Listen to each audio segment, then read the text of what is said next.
This is now my all-time favorite food. Soup and Lakshan, chicken soup. And don't forget matzo balls. And matzo balls, right. And I have loved this since I was a baby. And I have to tell you just a little anecdote.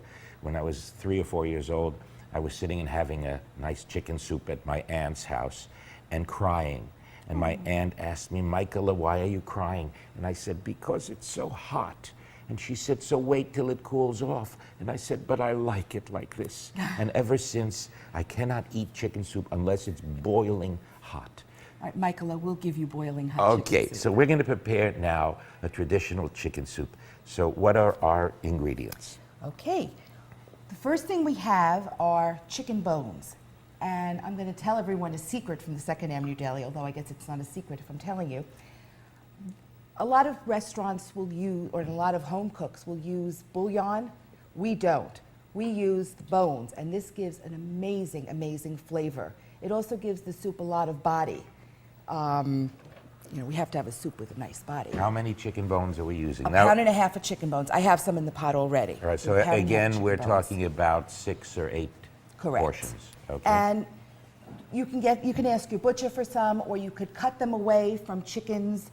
Like the backs, the necks, the giblets, things that you might take off, you can just cut them away. Put them in. And a marrow bone. And a marrow bone. Yes. A marrow bone. Love sucking on those bones. Now, for people who don't eat red meat, we omit the marrow bone. Omit the marrow. Yeah. Okay. All right. Now, so I'm putting this in, right? I already have some bones in there, which I put in cold water. All right? And the reason I put it into the cold water was because I wanted to extract as much flavor as possible. I'm going to put in the chicken also, but the chicken I'm going to put in warm water, in boiling water. And the reason I'm doing that is because I want some flavor from the chicken, but I also want to leave some of the flavor inside the chicken so that we can have delicious chicken salad, boiled chicken. So actually now the water is boiling. Okay. So actually, you know, this chicken's been sitting here a while and some massaging. Speaking of a chicken sitting for a while, that's good. You gave me the cue to my next story. Look at that. We work so well together. Oh, yeah, I didn't even know. I'm going to just massage the chicken while you talk. You massage the chicken? Massage the chicken. Oh, it gets like a massage. Yes. So you have to massage it. Anyway, massage the salt in. My father used to tell a story about a lady who plucked her chicken. You know, in the old days, they used to take the chicken and you'd pluck it yourself. Right. This is not what a chicken looks like when it's freshly slaughtered. It has feathers. And you've tied the chicken up. I've tied it up. Not because I'm cruel or anything like that. I just wanted to keep a nice shape. I wanted to hold its shape. Poor Yorick. I knew him well. So I put the whole chicken in, right? Don't throw it in, though, gently. You see, the story was that this lady took a chicken like this, plucked it, and put it in the oven, and left it there, and walked away. And about 2 hours later, she heard knocking from inside the oven. Oh. She came back into the kitchen, opened the oven, and there was the chicken, and the chicken said, in Yiddish, of course, lady, either give me back my feathers or warm up the oven, because I am freezing in here. Oh. So I'm going to put the whole chicken right just put in it right the pot. in. Very nice. You did that so well. Now, why would you not cut up the chicken? Because it's going to fall apart. Right. I want to be able to take out the chicken. Okay.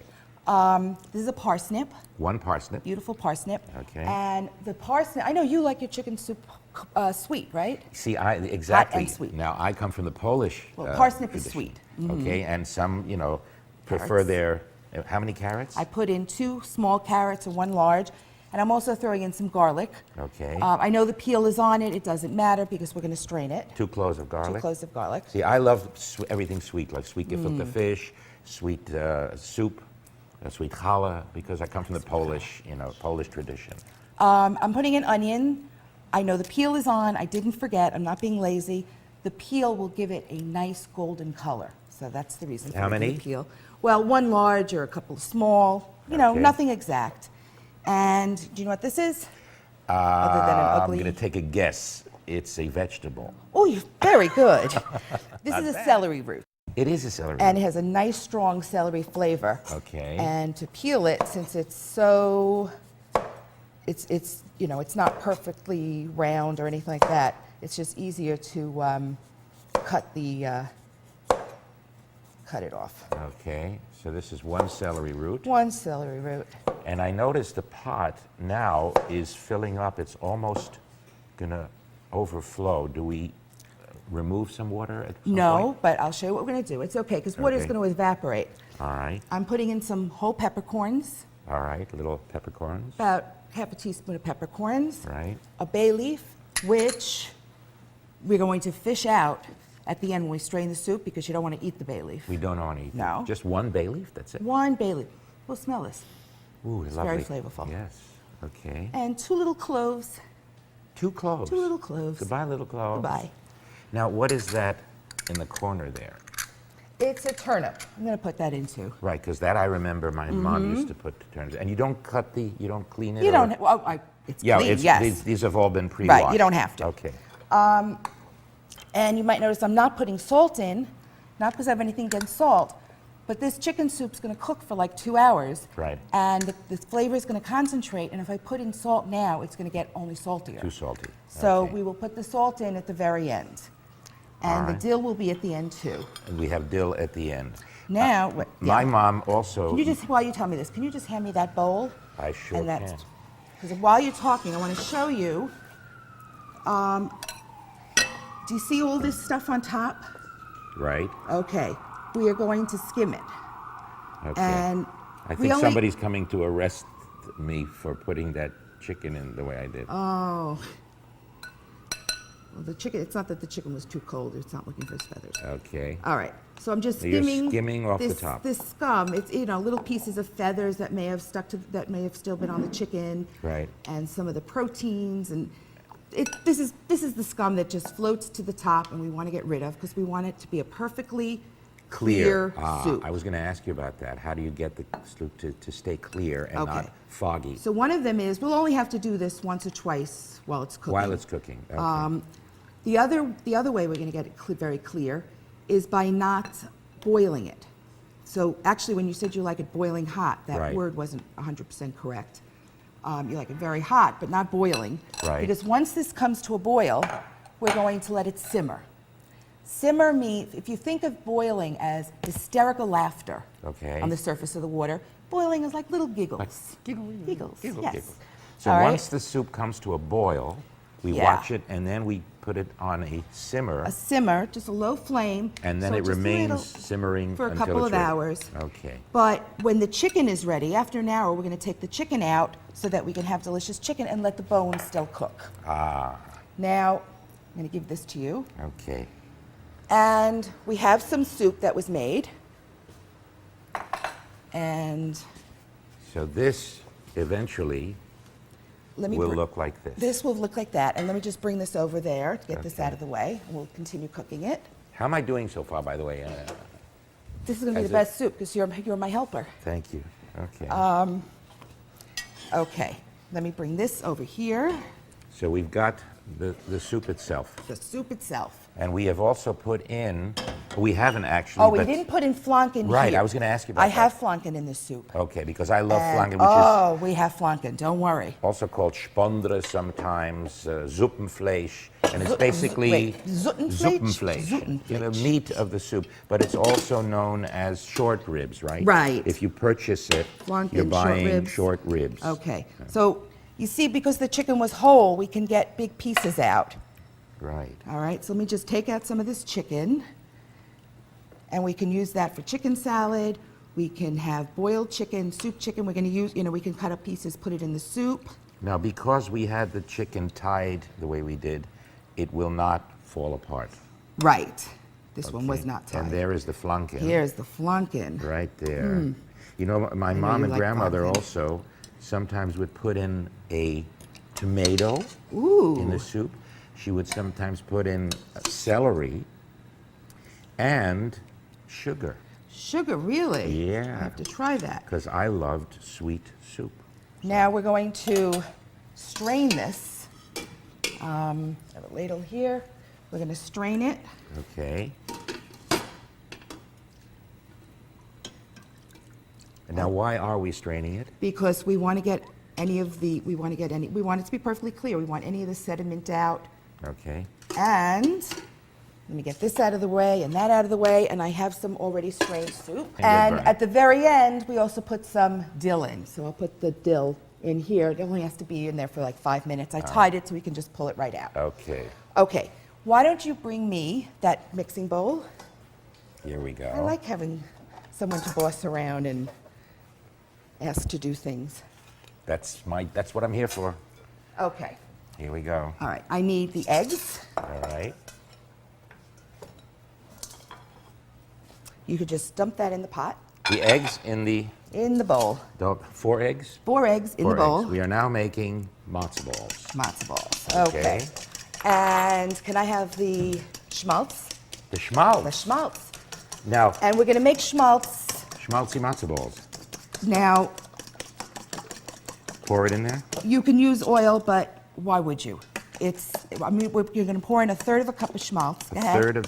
third of a cup of schmaltz. It's- Schmaltz being Chicken fat, rendered chicken fat. rendered chicken fat. And it is just, it's to die for. I think it's, But you could Jewish use heaven. oil if you want a little less schmaltzy. if you want it to be totally assimilated, use some oil. And that's the secret to fluffy.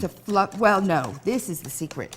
That's Fluffy one of the matzo balls. secrets. That's one of the secrets. Oil or schmaltz, but also the schmaltz gives it more flavor. Now- But I'm putting a tablespoon of baking powder in. 1 tablespoon of baking powder, because there's also the 2 different styles of matzo balls. There are some who are addicted to hard While you're talking, I've got matzo balls. a cup and a third, 1 1/3 cups of matzah meal, which is 1 ground up 1/3. matzah. You could And that just put goes that in. in. And there are those like myself who prefer fluffy matzo balls. So it's Well, my father taught me something very important. He said that I once made matzo balls, which I threw in the garbage because they were really hard. I happen to like them hard, but most people why don't don't. I help you with that? Well, May I already I- have some already done, Oh, okay. and I need you to just wet your hands. Wet my hands. Wet your hands. And he got very upset when I told him that I threw them away. He said, fry some onions, some garlic, and fry some onions and garlic. Wait, while I tell you the story, you're just going to take in the palm of your hand, your Right. wet hand, and make little balls Little balls. and put them in that pot of boiling water, and then we're going to let it simmer. Okay, so I take like this much, A little more. They're Little going more. to expand. They will. Remember, there's 'Cause that looks baking pretty- powder in that there. looks small to me. Well, look how much bigger they are in the pot. They will actually expand. expand, okay. He said, fry up some onions, some garlic, take the matzo ball, slice it, put it in the fried onions and garlic, and serve it as a side dish with the brisket, and nobody will know that it was a mistake. So I never admit to mistakes. I just How's that? recreate them. It's a little tiny. Tiny? Oh, wait, I'll add a I mean, little we're more. having all this company for Shabbos, so Okay. you want a little Little more. more. Little more, okay. All right, and we're just going to put it in the water. Okay, And after each boil, if the water stops boiling, let it come back to a boil. okay. So we already have some that have We already have some, and expanded. would you like some soup? I'd love some. So, So all right, would I. let's just recap here. We have the chicken soup we've made, the matzo balls. You have already prepared the noodles, right? Uh-huh. That's simply buying the noodles and boiling them, correct? Correct. So we have And- the chicken soup, we have the matzo balls, we have the noodles, I put some of we the have the short ribs or the flanken. I put some of the flanken in and And some now- piece of chicken. This is the strained soup. This is the string. See how clear it is? Oh, Isn't wow. that beautiful? Now, is this going to be sweet? I'll tell you in Anyway. a minute. That's not the way my family eats it. Okay, When I'm your sous chef, we'll make it sweet. okay. All right, but the parsnip will give it a little bit of a sweet flavor. All right. So this is Okay. our chicken Chicken soup. soup. All right. And oh, is that good? Oh. Excuse me. Well, let me try the matzo ball. And let me just tell you that if you make it a day ahead of time, you can stick it in the refrigerator, and the fat will all rise to the top, and we can just cut that right off. Refrigerator or freezer? Refrigerator. Refrigerator. Yes, as soon as it gets cold, it'll start to gel, and that's how you know the bones gave it this nice body that it's starting to gel, and we could just cut this fat right off. It's delicious. Enjoy.